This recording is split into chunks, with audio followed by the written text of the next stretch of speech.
સંપૂર્ણ માહિતી આપી શકીશ।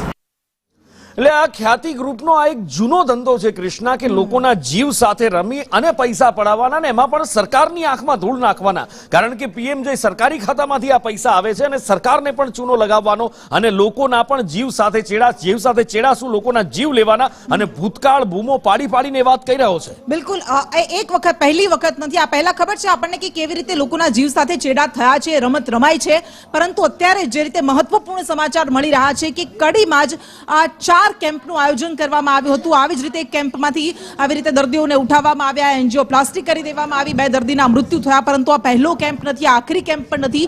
જો આ કાંડ સામે ન આવત તો હજુ પણ આ કુખ્યાત હોસ્પિટલ આવા કાંડ કરતી જ રહે। 4 આવી રીતે કેમ્પનું આયોજન કરવામાં આવ્યું હતું। આ અંગે વધુ વિગત આપશે પાયલ યાદવ।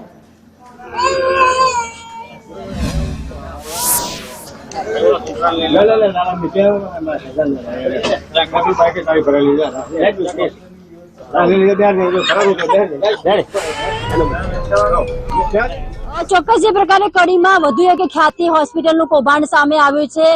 કડીના જે વાગરોડ ગામ છે ત્યાં પણ 1 મહિના પહેલા આ જ ખ્યાતિ હોસ્પિટલ દ્વારા કેમ્પ યોજવામાં આવ્યો હતો અને ત્યારબાદ તેમનું આ સમગ્ર કૌભાંડ બહાર આવ્યું છે। તેમાં પણ એક વૃદ્ધનું મોત થયું હતું। ફતાજી નામના વ્યક્તિ છે, તેમની સાથે તેમનું આ પ્રકારે તેમને પણ સ્ટેન્ડ મૂકવામાં આવ્યું હતું, તેમને પણ ત્યાં લઈ જવામાં આવ્યા હતા, તેમનું ઓપરેશન કરવામાં આવ્યું અને ત્યારબાદ તેમનું મોત થયું હતું। તેમના પરિવારવાળા આપણી સાથે છે, તેમની સાથે વાત કરીશું। શું કહેશો કાકા, કેવા પ્રકારે અહીંયા કેમ્પ યોજવામાં આવ્યો હતો અને તમારા ફાધરનું મૃત્યુ થયું હતું?